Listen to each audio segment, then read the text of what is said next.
So yeah, but that isn't my whole identity in life. I actually have an education background and taught at the high school and college levels for many years. And now I'm a curriculum developer for a company in Virginia, and I do professional development classes for government employees and different corporations. So that's my actual background. But one of the most unusual things that people love to hear about from me is that I did have a 20-year relationship with a serial killer.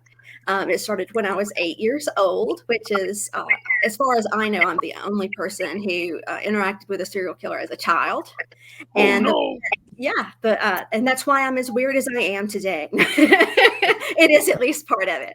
But how that came about is my grandmother, my maternal grandmother, wanted to be a true crime author. And so she was a resident of Alabama, and she started interviewing a lot of the well-known serial killers in Alabama. I don't know if you all remember Judith Ann Neely was one that she interviewed. Judith was a horrible person who shot Drano up these children's arms and pushed them off of a cliff. She was brutal, but my grandmother, interviewed her, actually went to see her several times. And I don't remember how she ran across Daniel, but Daniel was the one that I knew. And his name was Daniel Lee Siebert, and he was originally called the West Coast Killer. He was originally California, Nevada areas, and he definitely is credited with strangling 13 women. But how he finally got caught was at the Alabama School for the Deaf and Blind. He was an incredibly talented artist and was teaching art and murdered one of the deaf students that he was dating and her two children.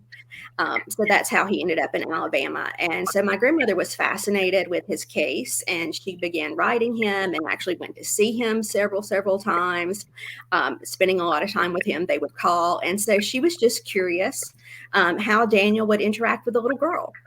And he had multi-personality syndrome. And so that was one of the things that made him very interesting. He had several different personalities. And we found that when he would talk to me or write to me, he became a little boy that he referred to as Little Cub, but he spelled it Lil, Little Cub. And whenever he would write to me, he would draw a little bear head and sign it, Love Little Cub. And so I still have several of his letters, but actually we maintained that relationship until his death. He died of cancer in the actual year right before my son was born.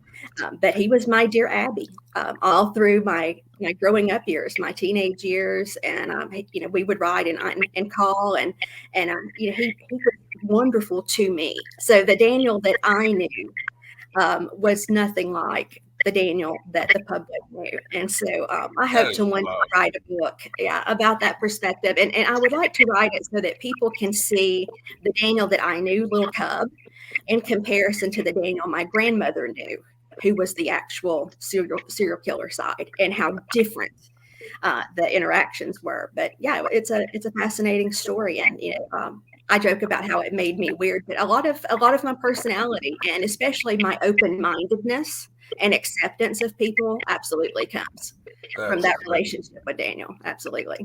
that is a wild story. Well, man, hey, if David Van Williams would have been on the job, we would have probably had him before he got 13. I know that. Yeah. Hey, David,